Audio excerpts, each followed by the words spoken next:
Unforgotten Forces is a collaboration of 15 charities that cross the sector to support activity for veterans over the age of 65. There are many organisations providing similar services, and sometimes those needing help don't know where to turn. Each partner knows what the other does, and on a daily basis we're helping tens and tens of older veterans, and it's vital that we help them as much as we can.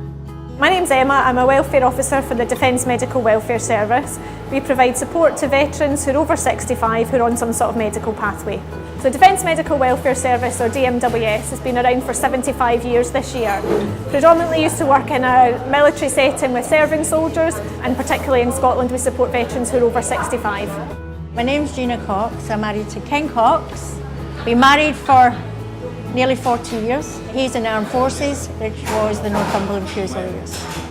The reason I reached out was Ken got rushed into hospital because he lost his sight in his eye. And being disabled, I couldn't get to the hospital, I couldn't be with him, I couldn't see him, I didn't know what was happening, and I didn't know where to turn to.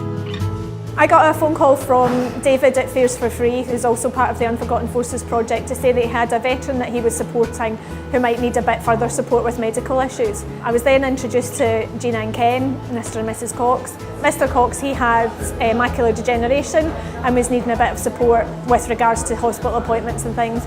And Mrs Cox was struggling with mobility, needed a bit of specialised equipment in the house, so I worked with them and the occupational therapist from the local authority to make sure that she got the support that she needed. Whilst I was there, I noticed that she wasn't really moving about in and out the house at all. Back door was round the wrong way, so we got the council to come in and change the back door round so that she was actually able to go in and out.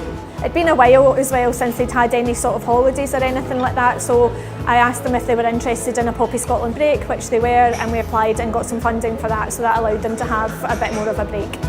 A lot of it is because Emma's at the end of the phone, really, so anything or however I'm feeling, or if we can't organise anything, she's the first person I'd phone up and shout, help. She's always there for us. The Veterans Breakfast Clubs that happen all over the UK. It's a group of veterans who get together, they just support each other, they have a laugh, they have some breakfast, and a lot of people are maybe, if they're socially isolated, they don't get that interaction. Also, a lot of veterans maybe don't have the same camaraderie with anybody that they do in the military, so it helps to sort of bring people together very much in line with what their military background was. I'm a veteran myself, so I attended the Breakfast Club myself and thought this is a great place to recommend some of the older veterans that we work with. And you bring them along and they're welcomed into the Breakfast Club as if they are a member of the family, and it really does help bring them out of themselves. It then encourages them into the wider field of what support there is for veterans as well.